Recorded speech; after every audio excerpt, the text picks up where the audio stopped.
Alrighty, good morning, everybody. Welcome back to the Real Estate Now podcast. I am Jason Reynolds, and today we are lucky. So are we live?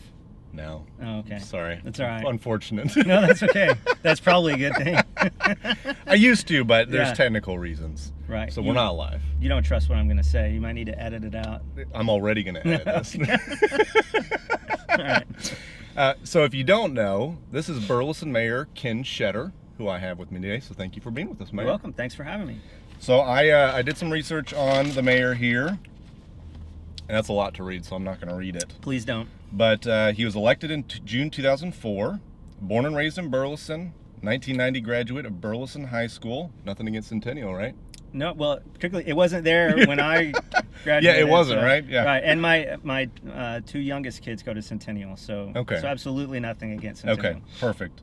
I got a Bachelor of Science degree in education from Baylor in '94. Sick and Bears. All right, gig 'em. Master of Arts degree in applied sociology from the American University in Washington, D.C. in '95. Right. Okay, and then 1998, you're at Baylor Law School, and you got your Juris Doctorate degree. Did I pronounce that right? You did. And then you practiced law for 7 years. Mm-hmm. Former co-chair of the National League of Cities Council on Youth Education and Families. And you are Correct. now the president of One Safe Place. That's right. Okay, cool.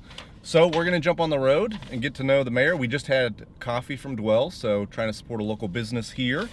So tell us about yourself. Obviously, you live in Burleson, so Right. your family live here. Are you married? How long have you been married? No, yes, I'm married. My wife, Ashley, and I have been married for 17, going on 18 years. All right. Yeah, and we have 3 kids. Okay.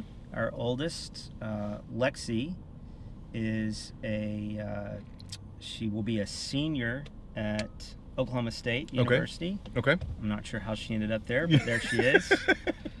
And she's doing outstanding. She would want me to point out that she's gotten a 4.0 for 2 semesters in a row. Okay. She asked us she goes by 4.0 now. That's her nickname? She wants to be called 4.0. Yeah. Okay. No, she's doing, What do your other kids think about that? they don't participate in that. Yeah, okay. Yeah. But she's studying speech pathology. We're super proud of her. That's awesome. And then, as we were saying, my other 2, Hogan and Olivia, are a sophomore and a freshman, respectively, at Centennial High School. Now, Lexi graduated as an Elk, so Okay. that makes for Burleson an High. interesting family rivalry.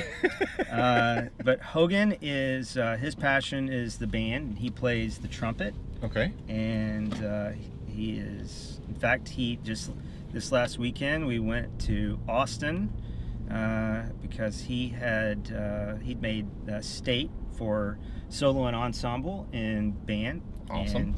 And medaled at that UIL state competition. So we're really proud of him. And then Olivia is an accomplished singer in the choir, and she's also very active in theater. So, Okay. Yeah, so we are Very diverse. right. We're all about the fine arts in our family right now. That's awesome. Yeah, That's really cool. yeah.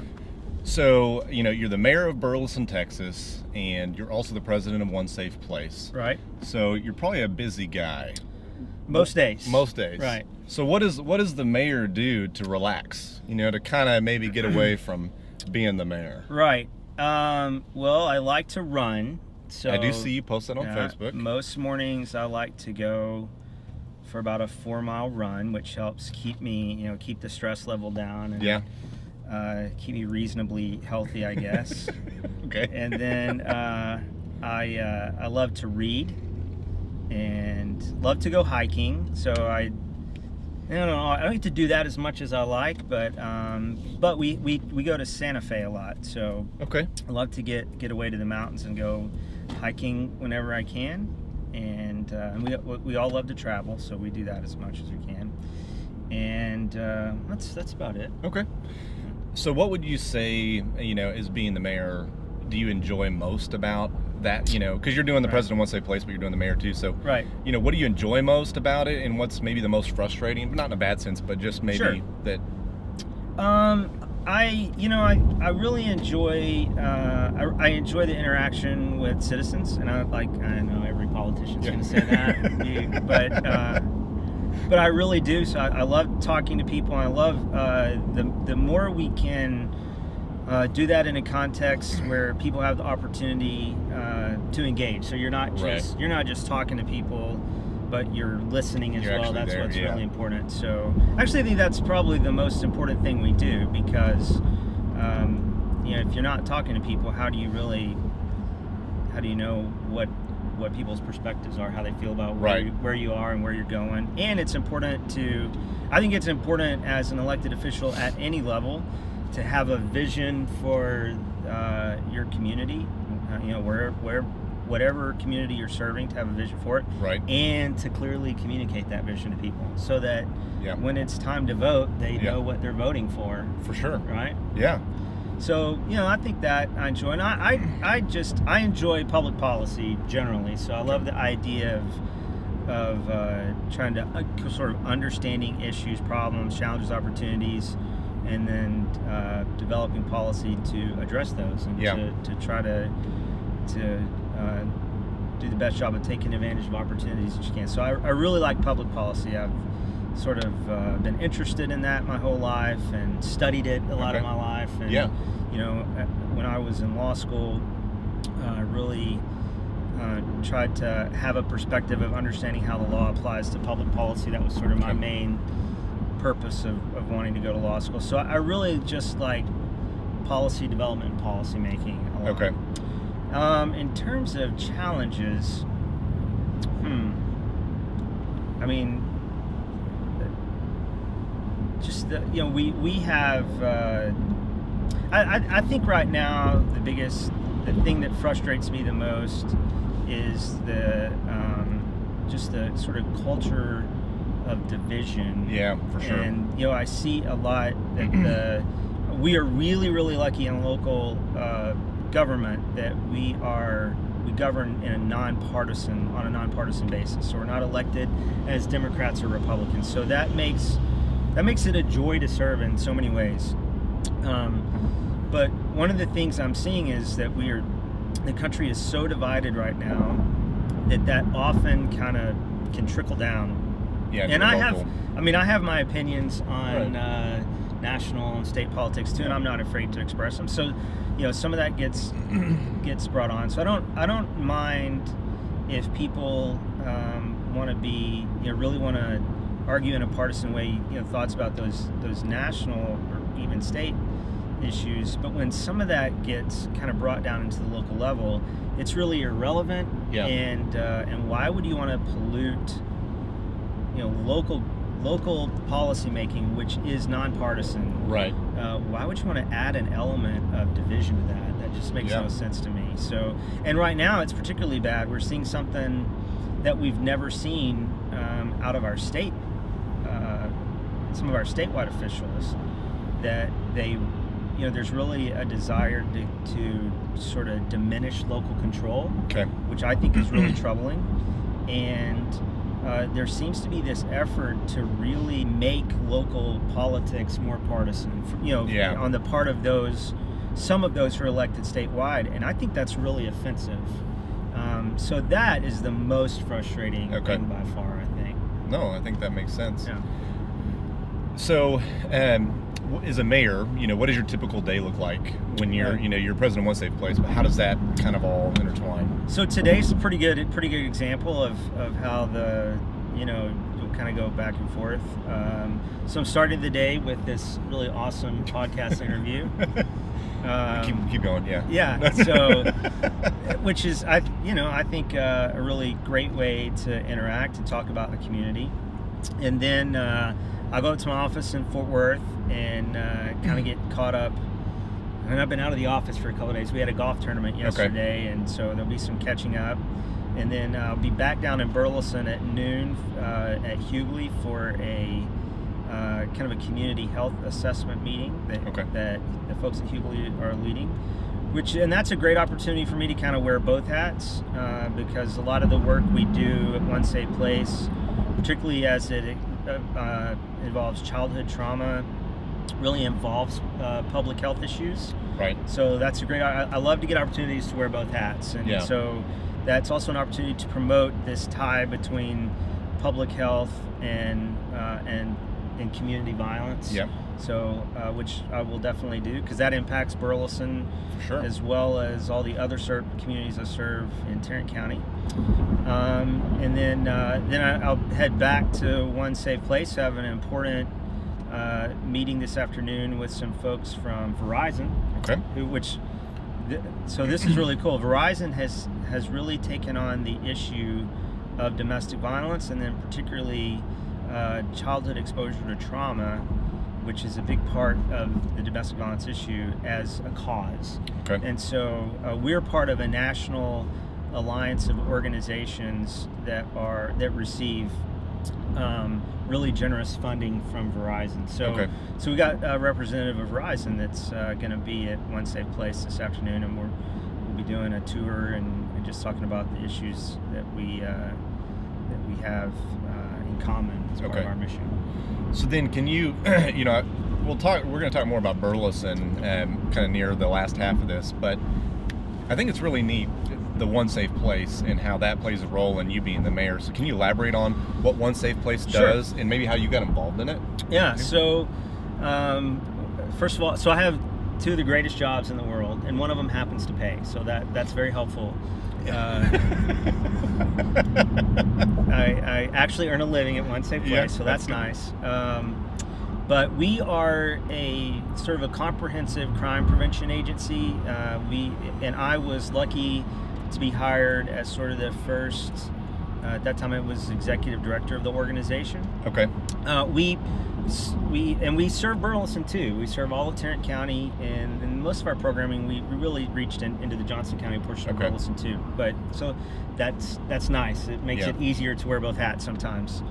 So we operate the Crime Stoppers program for all of Tarrant County, which includes campus Crime Stoppers programs in all of the high schools and middle schools, and now even in a few elementary schools. Okay. We have a really cool art program called Imagine No Violence. So every year, about 40,000 students across Tarrant County participate in our program. They create original artwork. This year, our theme was creating pathways to hope, which is. So we got some really amazing artwork. We send 2 kids and their families to Disney World as grand prize winners every year. That's awesome. Yeah, which is why we have tens of thousands of kids participate, I would imagine. Yeah. But the artwork is really great and inspiring, and we use it as part of our public education efforts throughout the year. We do a lot of education and training for law enforcement and other crime prevention professionals. We have a program called Project Safe Neighborhoods, where right now we are in the Poly Stop 6 neighborhood of Fort Worth and the Las Vegas Trail neighborhood of Fort Worth. So the idea is you go into, and it's funded through the Department of Justice. So you go into neighborhoods that are particularly hard hit by gun and gang violence. And you develop strategies that include a network of community agencies and law enforcement agencies to develop sort of innovative strategies to reduce gun and gang violence. So we've been really successful with that. And then we have something called the Bike Patrol Support Group, which provides specialized training and equipment to the Fort Worth Bike Patrol officers, which I really like that, because I consider the Bike Patrol to be sort of one of the purest forms of community policing. I think it's really effective. They're right out there in the community, And then our biggest program is the Family Justice Center. And a Family Justice Center is it's one location where you bring together all of the services that a victim of domestic violence and their child need in one place. So we have 22 partner agencies that are providing services on site at One Safe Place. And there are 2 things about this that are really important. One is just the co-locating of these services is important, because domestic violence is really about power and control. It's not about anger management, it's about power and control. Which means that abusers really set out to control every aspect of their victims' lives. And part of that is mobility. So abusers really do everything they can to prevent their victims from being able to get around. A lot of times they just simply won't allow their victim to have a car of their own. And even if they do, it's pretty common that they will sort of keep an accounting of the miles that are driven. and want to know exactly sort where of an they're accounting at. for what those miles were every day. So the idea that someone could go to multiple places and get the help they need is unreasonable and unsafe, because when a person is reaching out and trying to begin to be independent and be safe, they really have to do that in secret, because what they're doing is essentially taking control back of their life. Right. And so that is the time often, that is a trigger for the escalation of violence, right, because an abuser will escalate the violence in order to take back control. So that very often when you see a homicide that's related to domestic violence, the victim either has left or is in the process of trying to leave. Okay. So it's critically important that we co-locate those services. Before there was One Safe Place, there were 32 different geographic locations across Tarrant County where services were provided to victims of domestic violence.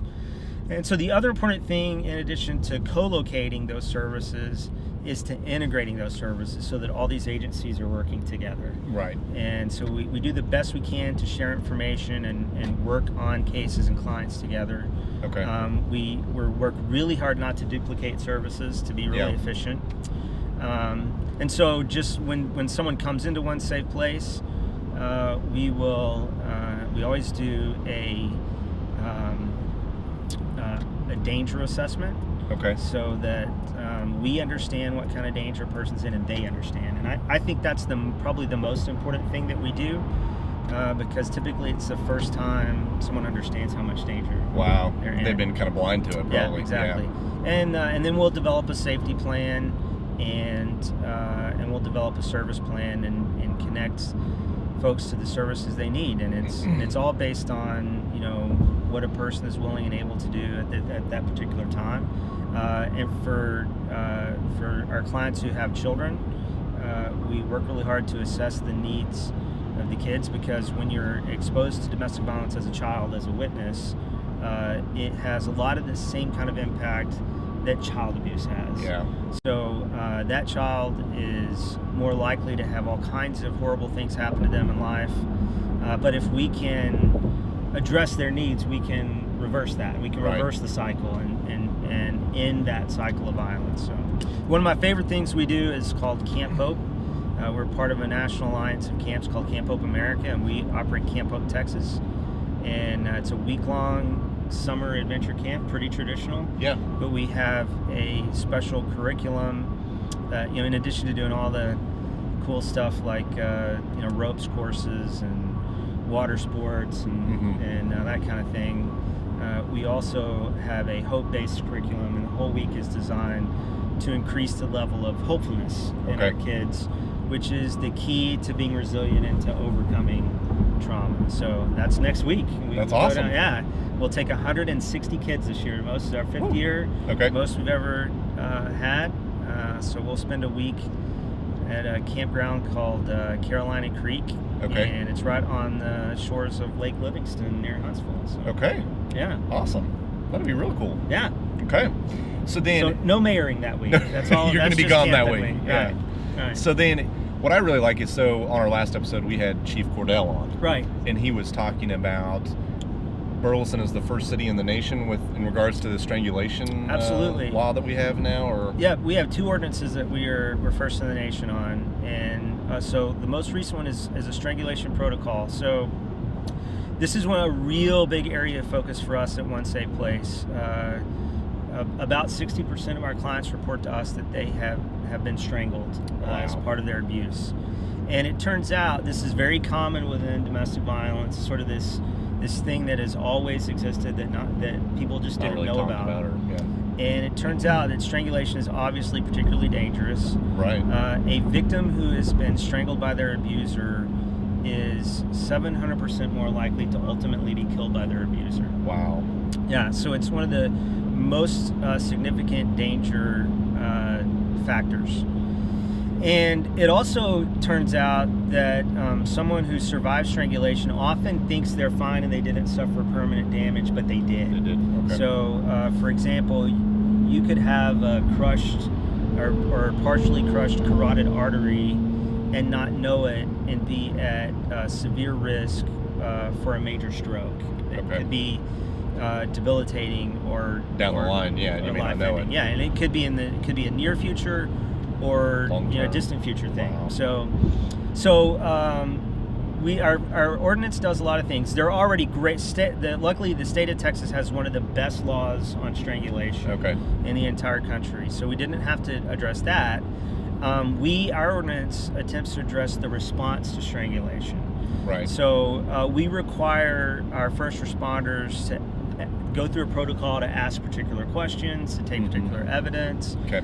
The ordinance requires training across multiple disciplines because this is a real sort of emerging trend kind of area where the information, there's a lot of information available today that wasn't available 5 or 10 years ago. Right.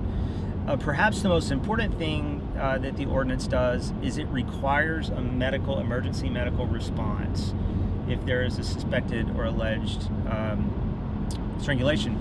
So this is really important because most law enforcement officers are really good now at talking to victims about how dangerous and significant strangulation is and encouraging that they seek medical help. Okay. But victims often think they're just fine and don't need it, just intuitively. Right. And the other thing is, very often when you respond to domestic violence on scene, the abuser is right there on the scene. Yeah. And so there is either implicit or explicit. Sometimes the abuser is staying there applying pressure to the victim to not seek medical help. Right. And even if they're not, that pressure is implicit because the victim feels that there are potentially consequences to them. They've already perhaps called law enforcement and they're afraid of the consequences for that. And now they don't want to compound that by then asking for medical help too. So now it's really easy. We make it... It's already part of the process. We don't put that pressure on the victim. We just tell everybody, we have to call for emergency medical help. It's the law. We don't have a choice. Yeah. So we are excited about this. I am absolutely certain that ordinance is going to save lives. And the other thing, and it's going to save more than just victims' lives, because people who will strangle an intimate partner they're more dangerous to the entire community too. Right. They're the ones that are more likely. They're likely to commit other community violence. A lot of our mass shooters, an astounding percentage of mass shooters, have a documented history of intimate partner strangulation. And there are multiple studies which have shown that more than half of cop killers have a documented history of having strangled an intimate partner. Okay. So we're the first in the country to do this, and there was one other you mentioned, right? Yeah, and the other is a child witness law. So we're the first city that makes it against the law to commit, we call it unjustified violence in the presence of your child. And this is aimed at what we know to be true, which is that when a child witnesses violence, and particularly when they witness domestic violence, it causes them tremendous harm. Yeah. So what we've said is, and there are 19 other states in the country, at least 19 other states that have laws on the books that do this, but Texas doesn't. So it works much better as a state law. Yeah. Because in the city we can't make a felony. Okay. It should be a felony, but we have to make it a misdemeanor. Yeah. But what we do, we at least establish, as a matter of public policy, that it not only is a crime when you harm someone else physically for in an unjustified way. In other words, it's not self-defense. Right. But when you're doing it in the presence of the child is a separate victim in their own right. Right. And that should be recognized. The law should recognize the harm that's done to the child. And the other thing is that it's very common, particularly in a domestic violence scenario, that's done with purposeful intent. In other words, it's not an accident often that the violence is committed in the presence of the child. The abuser's wanting to make a point. He's either wanting to communicate something to the child or trying something to the abuser, maybe something to the victim. Exactly. Or to the the victim. Sorry. So and here again, there's an intended but not obvious consequence, which is it's now sort of a matter of practice and policy. Their officers are identifying children who witness violence in their police reports, which creates now it creates a sort of systematic method for us to identify children that are suffering a particular type of trauma, which is the first step to being able to do something about it. Yeah. So I'm hopeful that we could get a state law passed to cover that in the next session and make our city ordinance irrelevant, and we could just do away with that and use a state law, which would be stronger. But it's one of the things I was hopeful that if we could pass a city ordinance, it'll set an example. It helps prove that it works. Yeah, and we'll give us a better chance to be successful in the legislature. Okay. Great stuff in terms of the city and how we're. Yeah. I mean, not great topics, but in terms of what we're addressing. I think doing something about it. Yeah. So let's do kind of a shoot from the hip, a bunch of quick questions. Okay.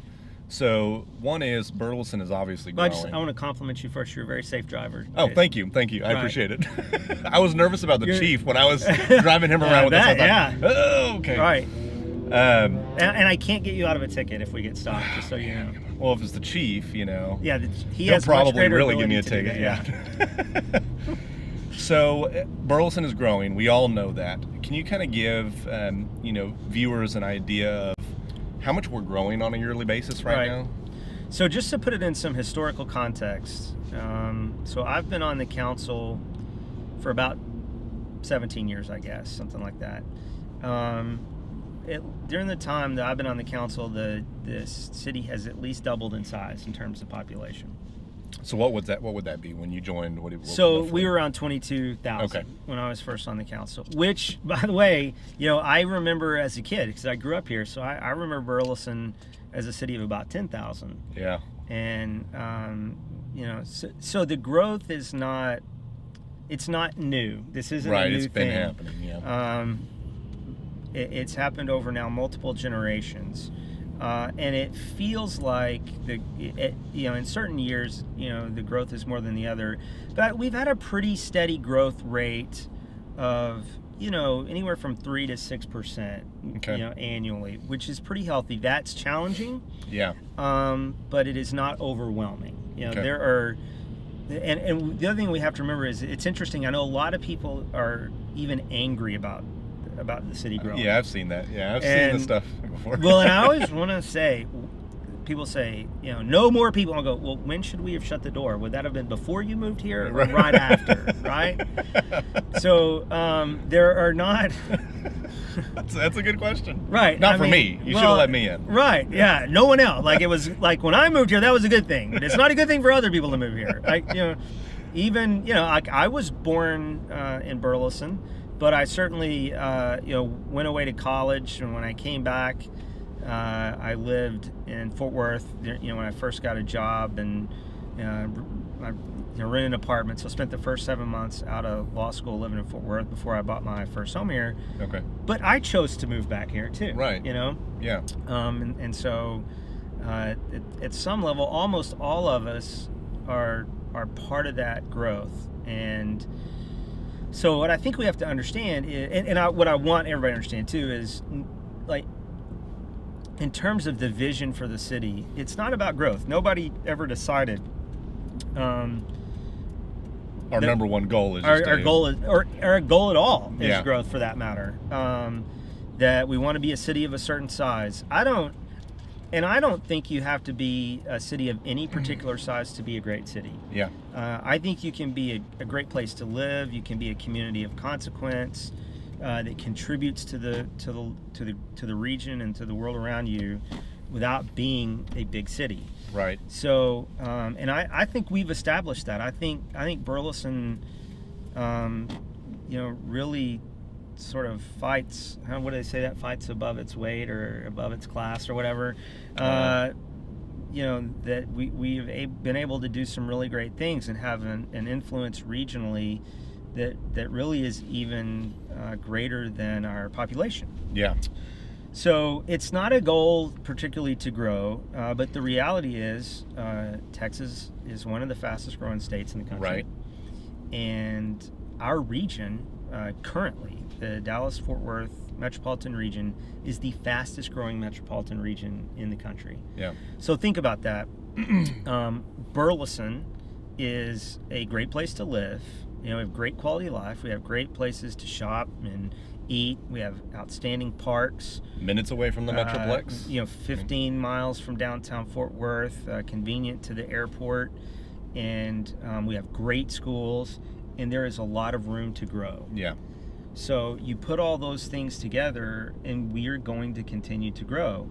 You know, we could theoretically develop policies that slowed the growth by limiting, like there are some development or things well, like that. you could say, well, we only are going to ever have 1 acre lots. Now, if we decided not to extend wastewater facilities, for example, right, then we would leave developers with the choice of either developing 1 acre lots, or they would have to build their own water and sewer facilities, which really is not a very sustainable way to grow. Yeah.